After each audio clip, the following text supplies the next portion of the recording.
Hello, this is Matt, and I'm back with another episode of Now Showing, where I take a look at films in theaters or coming out in theaters really shortly. And that's the case with the film I'm going to be looking at today, which is American Dreamer.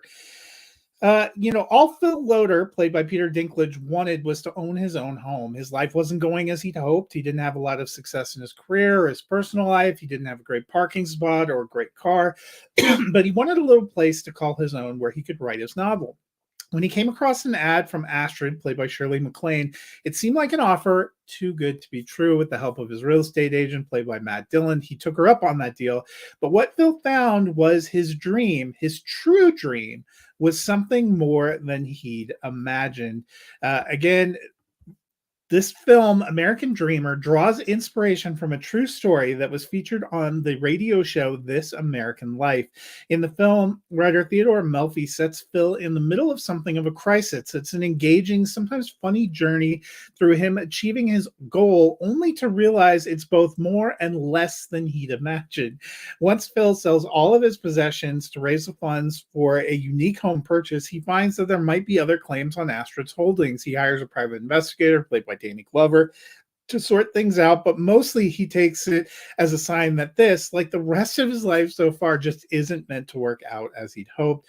I love Peter Dinklage as a performer. He's got a great energy in a certain type of role, the sort of sad clown. He brings that grace and energy to this role.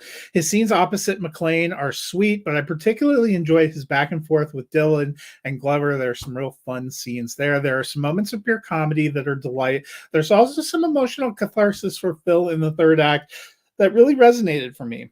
The film comes from director Paul Dector. It's somewhat uneven.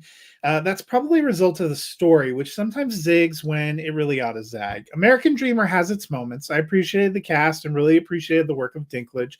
It's an entertaining film, if nothing else. It doesn't quite achieve some of its lofty goals, but you know what? It was a fun enough journey for me along the way to get there. It comes out limited release, but mostly on VOD this Friday. I am giving it 2.5 out of 5 stars. If you're looking for just a little bit of a laugh with a little bit of a sweet story, this one hits the right note. Well, that's going to do it for me today. But if you want to keep up with all the things I'm watching and reviewing, be sure to give me a follow on Letterboxd at Nighthawk7734. Until next time, I hope you guys have a wonderful day.